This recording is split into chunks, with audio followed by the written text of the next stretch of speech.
تو وہ شخص کہ تمہارے اور اس کے درمیان دشمنی ہے تمہارا دلی دوست بن جائے، اس کا نتیجہ یہ ہوگا۔ اور اللہ کے رسول صلی اللہ علیہ وسلم کی سیرت مبارکہ میں تو اس کی بہت ساری مثالیں موجود ہیں، کوئی ایک دو مثال نہیں، بہت ساری مثالیں موجود ہیں۔ ان میں سے سمجھنے کے لیے ایک دو باتیں ذکر کرتا ہوں۔ حضرت عائشہ صدیقہ رضی اللہ تعالی عنہا فرماتی ہیں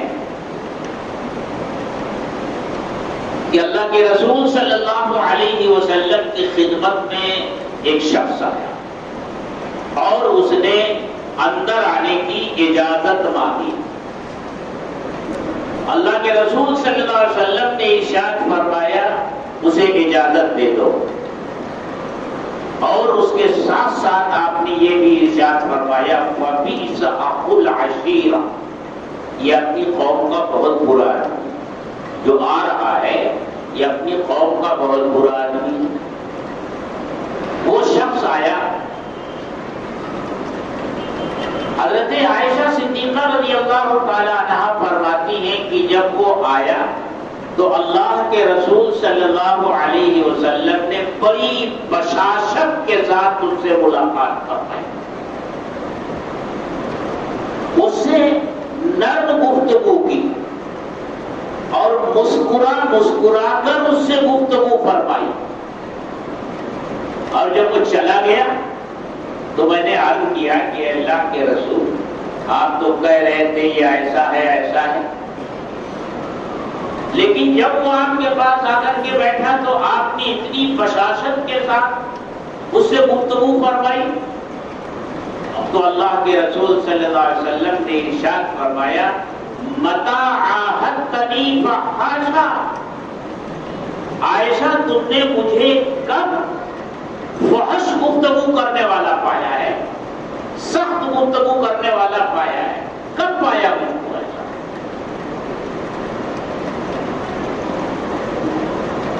ایک مرتبہ یہودیوں کا ایک گروہ اللہ کے رسول صلی اللہ علیہ وسلم کی خدمت میں آیا اور اس نے آ کر شرارت کی اور السلام علیکم کہنے کے بجائے کہا السلام علیکم، لام کھا گئے، السلام کے بجائے السام کا، السلام علیکم۔ سام کے معنی ہوتے ہیں موت، گویا ان لوگوں نے کہا کہ آپ کو موت آ جائے۔ حضرت عائشہ موجود تھی رضی اللہ تعالی عنہا، ان کو غصہ آ گیا اور انہوں نے پھر جواب دیا غصے میں آ کر علیکم السلام وعلیکم اللعنہ وعلیکم غضب اللہ، تم مر جاؤ، تمہارے اوپر اللہ کی لعنت ہو اور تمہارے اوپر اللہ کا غضب ہو۔ آپ نے ارشاد فرمایا مہلن یا عائشہ، عائشہ رک جاؤ۔ انہوں نے عرض کیا ہے اللہ کے رسول کیا آپ نے نہیں سنا ان لوگوں نے کیا کہا؟ تو آپ نے ارشاد فرمایا عائشہ تم نے نہیں سنا میں نے کیا کہا ہے؟ میں نے ان کا جواب دے دیا وعلیکم، تمہارے اوپر، آگے نہ سلامتی کا لفظ ہے اور نہ سام کا لفظ ہے، وعلیکم تمہارے، میں نے تو جواب دے دیا۔ ایک مرتبہ حضرت عمرو بن العاص رضی اللہ تعالی عنہ سے لوگوں نے پوچھا کہ آپ نے تورات پڑھی ہے، تورات میں حضرت محمد صلی اللہ علیہ وسلم کی جو نشانیاں بتائی گئی ہیں اس میں سے کچھ ہمیں بتائیے۔ تو جو نشانیاں تورات میں انہوں نے بتائی اس میں سے یہ فرمایا کہ ایک نشانی یہ کہی گئی ہے لیس بفضل ولا غلیظ، نہ وہ سخت کلامی کرنے والے ہوں گے اور نہ سخت دل ہوں گے، نرم دل ہوں گے، سخت کلامی کرنے والے نہیں ہوں گے، ولا سخت چیخنے چلانے والے نہیں ہوں گے. وَلَا يَدْفَعُ بِالسَّيِّئَةِ السَّيِّئَةَ، اور برائی کا بدلہ برائی سے دینے والے نہیں ہوں گے. وَلَكِنْ يَعْفُو وَيَغْفِرُ، البتہ وہ معاف کرنے والے ہوں گے اور درگزر کرنے والے. یہ تورات میں آپ کے اوصاف بیان کیے گئے، اور خود اللہ کے رسول صلی اللہ علیہ وسلم نے ارشاد فرمایا ان اللہ رفیق یحب الرفق فی الامر کلی، اللہ تعالیٰ نرم ہے اور ہر کام میں نرمی کو پسند فرماتے ہیں. دوسری روایت میں ہے ان الرفق لا يكون في شيء الا زانه ولا ينزع من شيء الا شانه، نرمی جس چیز میں بھی ہوتی ہے اسے خوبصورت بنا دیتی ہے، اور نرمی جس چیز سے نکل جاتی ہے وہ چیز بری ہو جاتی ہے. تو اس موقع پر جو کچھ تفصیلات میں نے عرض کی، اس کا خلاصہ یہ ہوا کہ اللہ کے رسول صلی اللہ علیہ وسلم کی سیرت مبارکہ کا ایک پہلو یہ تھا کہ آپ نرم گفتگو فرماتے تھے، سخت گفتگو نہیں فرماتے تھے. آپ سختی کے ساتھ کسی سے پیش نہیں آتے تھے، نہ موافق سے اور نہ مخالف سے. اس کے ساتھ ساتھ یہ بھی معلوم ہوا کہ آپ اپنے بڑے سے بڑے دشمن سے اگر ضرورت ہو تو ملنے جایا کرتے، اور اگر کوئی بڑے سے بڑا دشمن آپ کے پاس آ جائے تو اس سے بھی ملاقات فرما لیا کرتے تھے. سارے واقعات تھے. لہذا اگر ہمارے ملک میں جو ماحول ہے اسلام مخالف ماحول، مسلم مخالف ماحول، اسلام کو اور مسلمانوں کو طرح طرح کی گالیاں دی جا رہی، ایسی ایسی باتیں کہی جا رہی ہیں کہ آدمی سن کر اپنا آپا کھو بیٹھے، بے قابو ہو جائے، غصے میں آئے. ایسی ایسی باتیں کہی جا رہی ہیں. اس میں ایسے لوگ بھی ہیں جو کم کہتے ہیں، اور ایسے لوگ بھی ہیں کہ جن کا صبح سے شام تک یہی مشغلہ ہوتا ہے، یہ ان کی زندگی ہے، ان کا یہی عمل ہے. تو اب سوال یہ پیدا ہوتا ہے کہ کیا ایسے لوگوں سے ملاقات نہیں کرنی چاہیے؟ ایسے لوگوں سے ملنا نہیں چاہیے؟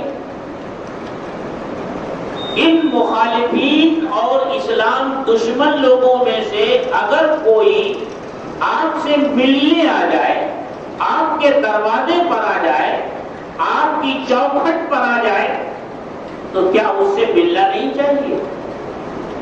اس سلسلے میں آقا کی سیرت کیا ہے، آقا کی تعلیم کیا ہے، نبیوں کا طریقہ کیا ہے؟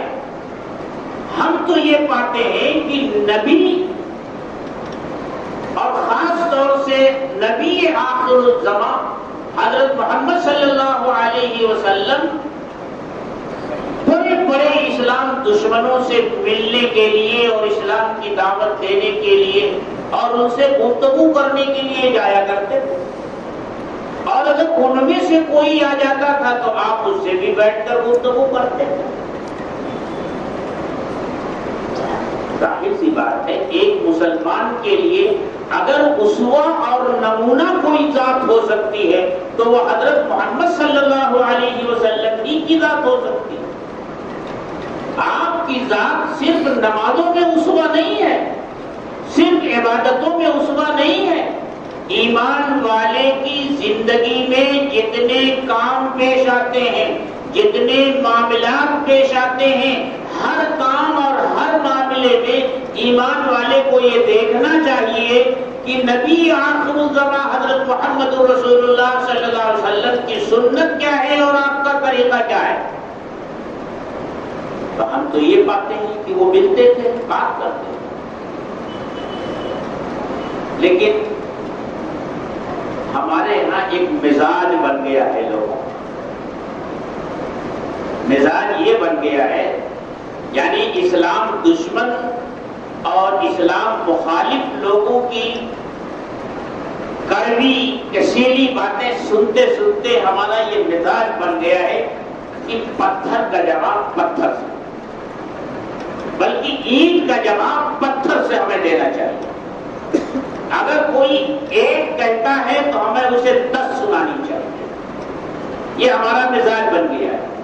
اور یہی وجہ ہے کہ ہمارے درمیان ایسے لوگ جو اپنی سیاسی روٹی سینکنا چاہتے ہیں، وہ ہماری اسی کمزوری کا فائدہ اٹھا رہے ہیں۔